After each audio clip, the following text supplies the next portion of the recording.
सगळ्या प्रकारचे आप्पे तुम्हाला करून दाखवले, पण हे आप्पे विसरून गेले. आज आपण पाहूया पौष्टिक असे जाळीदार ओट्सचे आप्पे कसे करायचे. एका मिक्सिंग बाउलमध्ये घेऊया ओट्स, रवा, तांदळाचं पीठ, दही आणि 1.5 वाटी पाणी हे सगळं मिक्स करून घेऊया. आता ह्याचं एक्झॅक्ट प्रमाण ना तुम्हाला स्क्रीनवर मी दिलेलं आहे. रवा फुलण्यासाठी 10 मिनिट झाकून ठेवूया. यामध्ये घालूया खाण्याचा सोडा, चवीनुसार मीठ, किसलेला गाजर, बारीक चिरलेला कांदा, सिमला मिरची, कोथिंबीर आणि हिरवी मिरची.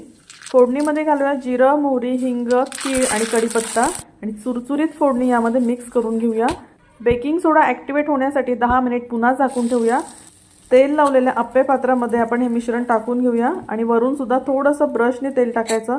बघा, आज मी अगदी कमी तेलामध्ये हा नाश्ता बनवलेला आहे.